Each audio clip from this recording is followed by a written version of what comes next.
All right, guys, let's be real. Email freebies and random website banners are not cutting it anymore. Growing your email list and your bank account as a small business owner is more competitive than ever. People are not handing over their email or their hard-earned cash for something that doesn't feel valuable to them. And that's why you need Badao. And you can get 25% off your subscription with the code Elizabeth. So if you haven't heard of it yet, Badao is the ultimate software for supercharging your email list building efforts and making sure your website visitors see the right message at the right time. Badao works with all the best email marketing platforms like Flowdesk, ActiveCampaign, and Kit, you name it. And it was acquired and rebranded by Showit about 6 months ago, and I have been obsessed ever since. And honestly, if it's from Showit, you know it's going to be amazing. So here's a few ways I've been using Badao in my business so you get the picture. So showing a pop-up for a freebie only on my blog posts that are geared towards designers, displaying a coupon code to visitors right as they're leaving my site, promoting sales with the targeted pop-up for people coming from specific websites, and one of my new favorites, a feature of adding social proof pop-ups in the corner of a browser to show recent and real-time purchases or email signups.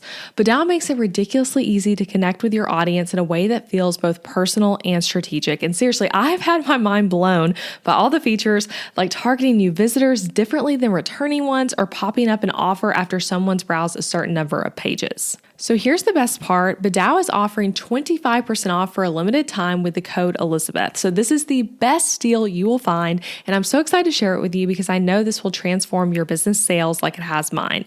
Head to elizabethmccravey.com/Badao, that's BDOW, to snag this 25% off deal. Plus, you'll find a free Badao template that I designed to help you get started. So again, save 25% with the code Elizabeth. And now, let's dive into today's episode.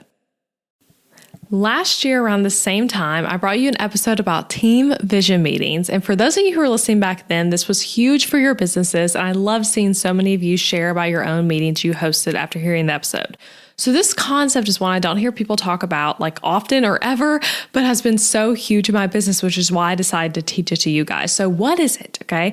This is a meeting either to kick off the year, to close a year, or to start a new quarter where you are laying out for your team things like, here's what we're working on, here are the goals, and here's how they play a role in those goals.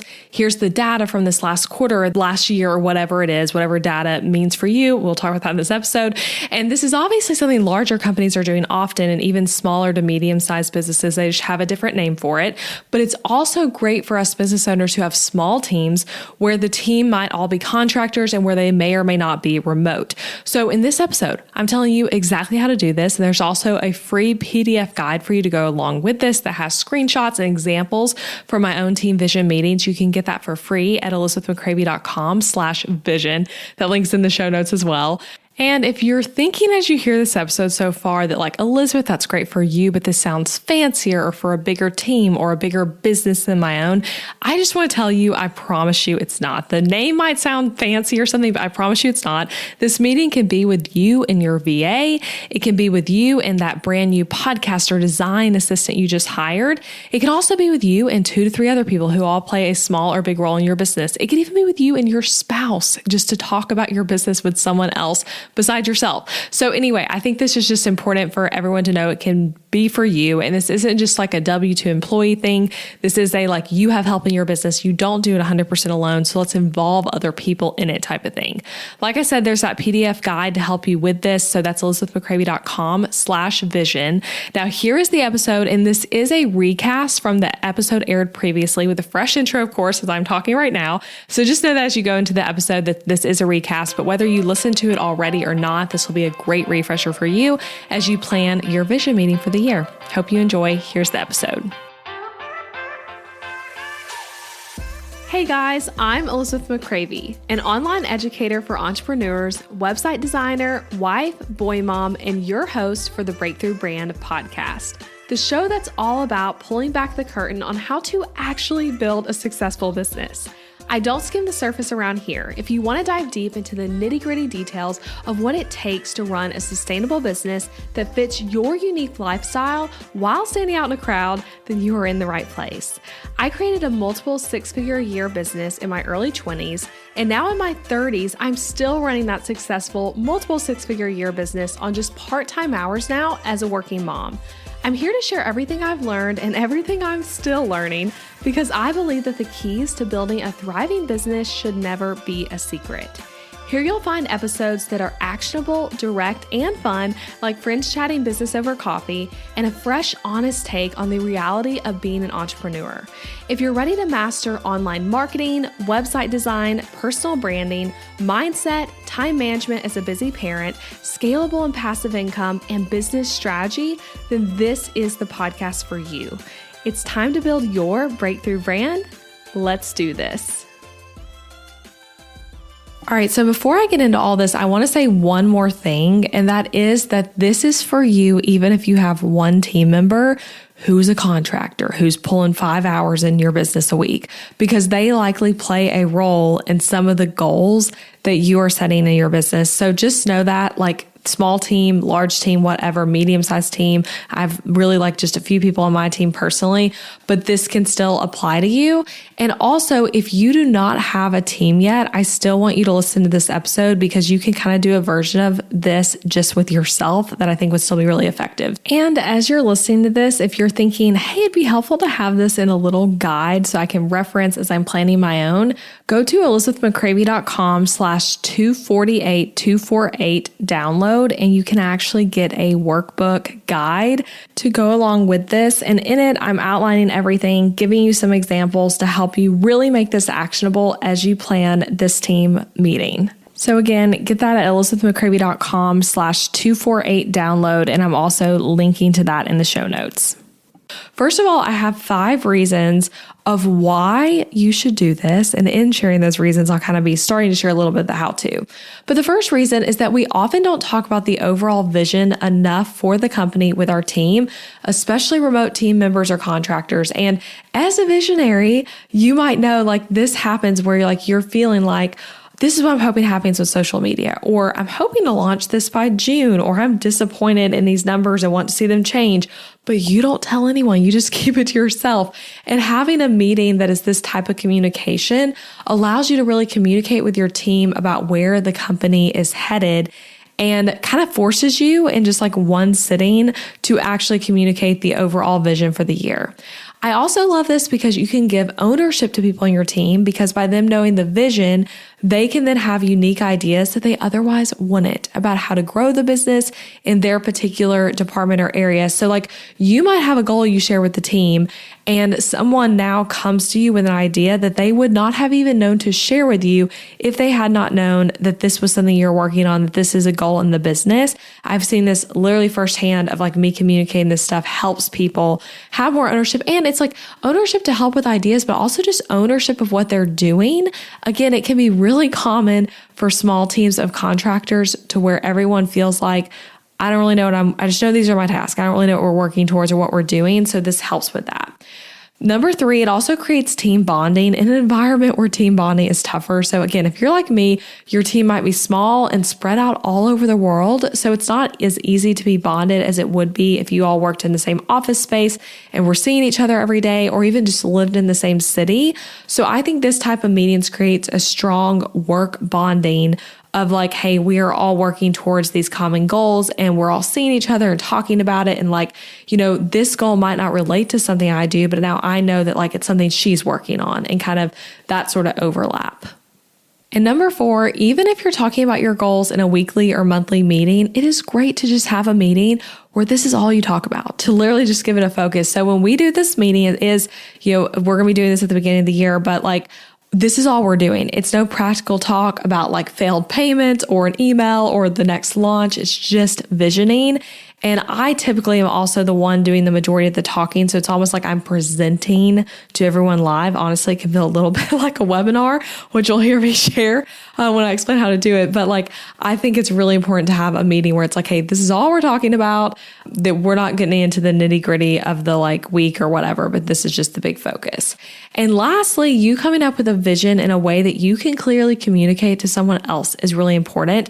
And that's partially why I say that this is a good practice, even if you just work alone, because it helps you in the business overall. So too often we have lofty goals and ideas that we can't really explain, or we never put down on paper anywhere. And this forces you to figure out how to explain the goals, explain how you're going to get there, and make a game plan too, because you have to tell it to someone else. So it's not just something that gets to live in your head. You have to communicate with people. So now I want to tell you exactly how I make this type of meeting and lead it. So there is no right or wrong way to do this. Every business is unique. But again, I'm sharing with you what I've done because I really like it. And I know my team has enjoyed it as well. And this is literally what I'm doing to do mine for this year as well. So first step really is that I, as the CEO, come up with all the goals and vision and all of that for the year. And this takes me a ton of time. So this is like a large step spread out usually over a few weeks in little spurts. You could also totally get away and like have a whole day where you just focus on this or something. That has not really been how my life is set up for me to do that. So for me, it's normally like in little spurts where I'm feeling like working on this. So like literally yesterday, for example, I finished up recording the lessons for my new course, Podcast Success Blueprint. And then I had a meeting with someone and I had like about an hour until I needed to go pick up my son from preschool. So I was like, okay, I'm not going to dive into course stuff more. I'm kind of too exhausted to like outline another lesson. I'm going to look at some of the data on social media from last year and make notes. So it's like a little spurts like that, but you need to come up with it all. So I like to really think about what are we trying to do in the next year and also look at data from the last year to inform the new year, typically looking at it as a year at whole versus like the last 30 days or whatever, which is how you might have been looking at your data previously. Or maybe you haven't really looked at any of the data all year long. This is a great time to do that if so. So I make a lot of notes in a document that's just for me. And then once I'm done doing that, I translate it to another document. By translate, I mean duplicate and then edit to share with the whole team. And we have it on ClickUp where we can all like reference it whenever. So like anyone at any point can kind of see like, okay, this is what the presentation was based on. These are the goals, and written out in a different way than I will share it in the presentation typically. So additionally, I want to note too, this might not be a step that you're doing all on your own. You might work with a team member on some of these goals prior to your vision meeting. So for me, last year, I did this whole step on my own and it was just me. And then I presented it all to my team. But this year, actually, my marketing assistant and I are meeting one-on-one before this meeting, like a little while before, like a week or so. And I'm going to talk to her about the goal ideas I have, the ones specific to marketing, and show her the data. Tell her, hey, here's what I'm analyzing with this data. What do you think? And see what she thinks of the goals. Does she think they're doable? Does she see another direction? And I'll send her all the document stuff before that meeting. So I'm not like having to present to her all when we're sitting down together, but instead like I'm gonna be like, here it all is. We're going to meet and talk about it. And we can figure out like what goals make sense. So she'll kind of help me nail down some of the stuff before the team vision meeting. And then step number 2 is that I make a PowerPoint in Canva. I don't know if it's still called a PowerPoint, if it's in Canva, a presentation, slides, whatever you want to call it. And it is often long. So I actually have, let me see, I have last year's pulled up and it was 56 slides. So a lot of slides. Yours obviously doesn't have to be that long. I was going through some of them pretty quickly, but this also is like an hour long to hour and 15-minute long meeting. So the PowerPoint is going through everything from the data to the goals to the word of the year for the business. I'm going to share with you guys in a moment what all I share, but it's like going through all of it and laying it out in an interesting way, typically just with text and like photo backgrounds and stuff. But yeah, this is why I said it can kind of feel like a webinar or like some sort of presentation, because it is like you're making slides in Canva that you might actually base off of something you've done for like an online summit or, you know, a speaking engagement or something like that.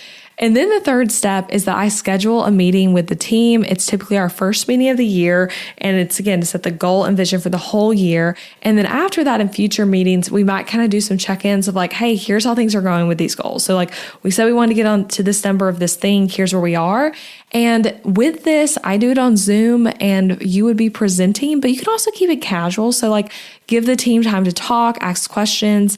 I give feedback while you're still manning the boat. Otherwise, you could also ask your team members to take notes during it on ideas they have or things they'll want to discuss in more detail later.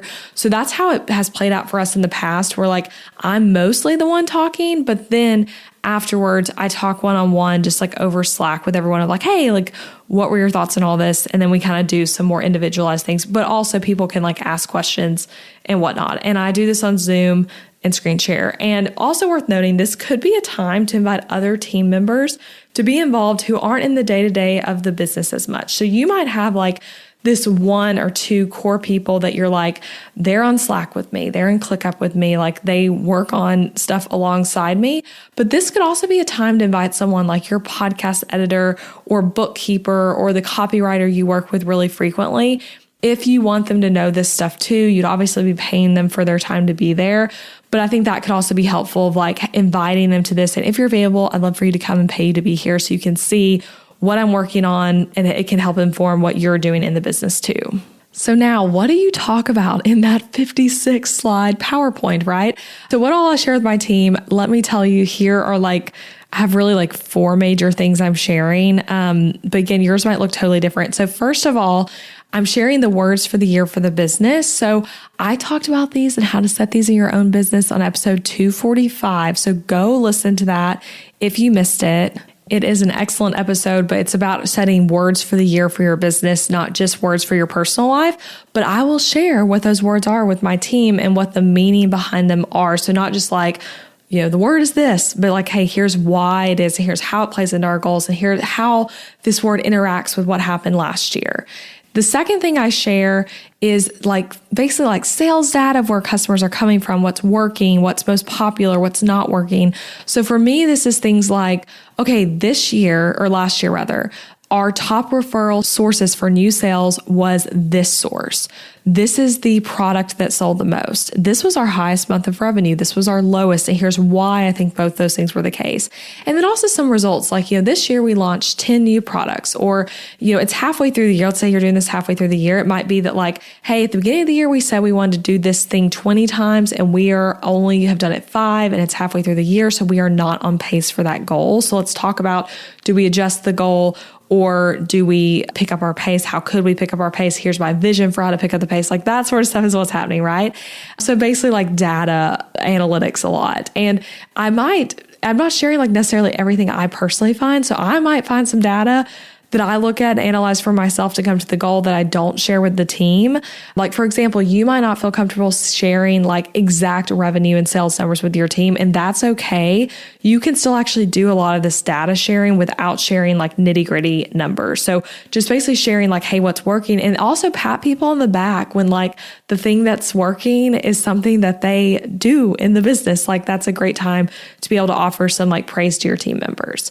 Okay. And then the third thing I talk about is the goals for the year broken down into categories. So I sort my goals by the words of the year. So each word of the year has some goals under it, not an exact number of goals, but some goals under it. And we'll talk through what each one is and what is meant by that goal, all of that kind of stuff, how we're going to get there. We talk about what's on the horizon for the year. That's kind of a part of this. So for example, in this year's meeting, I will be talking about how I will be on maternity leave for some of the year and what that will look like. And we will totally have a separate team meeting about my maternity leave and how that's going to look. But that will be a part of mentioning the structure for the year, because that's obviously a huge piece of it. We also have action items in each goal for each team member. So I really like this part. I typically will be able to say, okay, here's the goal, right? Now here's how each of you play a role in it. And sometimes not every team member is involved in the goal, but sometimes everyone is, or sometimes maybe one team member, it's hey, you're not involved in this, but you manage the inbox. So your involvement can be that if you have an idea based on something that someone says in the inbox for this, send it to us, that sort of thing. So basically all the goals for the year broken down into categories. And this is the biggest portion of this presentation. And also I should note, all these things I've said are kind of intertwined. So it might be that you start with the words of the year and then you start breaking it down by word, here's the goals within it. And then you're sharing a social media goal, and that's where you share some of the data or something like that. So it all kind of goes together. And then a fourth thing I include is problems and also good things from the previous year and what I learned. So last year, I was just looking at my presentation.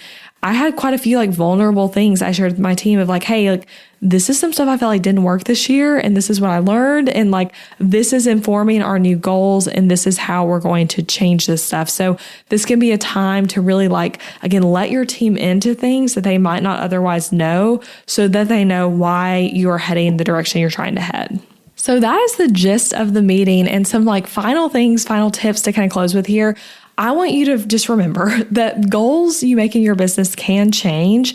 So this is why revisiting this later in the year and also having an area where everyone can reference the goals is helpful. Like, because you making a PowerPoint presentation saying goals does nothing if you guys aren't like looking at them again after that. And if you can't remember what the numbers are.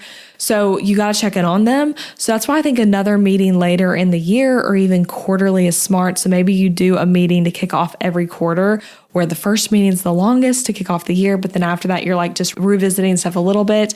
Or maybe you're more like me and you just do like 2 a year and one's halfway through the year.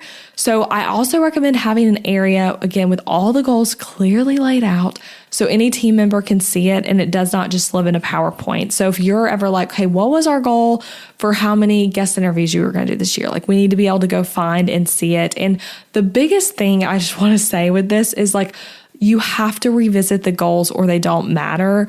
And sometimes a goal changes. And when it does change, you need to like communicate to your team, which is something I've not always done well, of like that communication aspect. But like, yeah, just knowing that like a goal might change even when the overall vision for the business doesn't change. So like, I even think about for my business last year, there's a goal I set at the beginning of the year that I felt really passionate about and I actually worked on earlier in the year and literally changed my mind. I was like, we're not going to do that anymore. And here's the reason why we're not going to do that. And when we did our halfway through the year meeting, I told everyone like, hey, I know we said we were going to do this, but like, here's why I don't think it's a good idea anymore. So this is the way we're pivoting that. And I want to also tell you to close that like whenever you're listening to this is a good time to do it. So don't feel like it has to be January. Like people say with goals, there's nothing magical about January 1st. You can start this at any point in your business. Maybe it's like the middle of August and you're like, hey, I'm going to finally set goals for my company and I'm going to share it with my team for the first time. Like you can literally do this at any time. There's no rhyme or reason to win, but I did want to air this for you guys so that if you do want to kick off the year this way, you can. So anyway, that is it, friends, how to host a team vision meeting. And I hope this is so helpful. And I would absolutely love to hear from you if you are going to do this in your own business. Let me know how it goes. Tag me in like a story or something of you and your team on Zoom doing this, because I seriously would love to see it. And as this airs, you'll also see pretty soon on Instagram me sharing like my team doing this. I'll share some behind the scenes of it because we will have our meeting in January. So I'm at Elizabeth McCravey on Instagram if you want to see that. And also while I have you, I just want to say if you have never left a rating or review for this podcast, it is the new year and it's time if you are a regular listener. So please go do that. I read every review and they are so impactful to me. And the ratings and reviews help grow the show and help more people see that like, hey, this is a podcast worth listening to that they should check out. So I would so appreciate that. And I hope you have a wonderful rest of your day and a fabulous January or whatever month you are listening and goal setting in.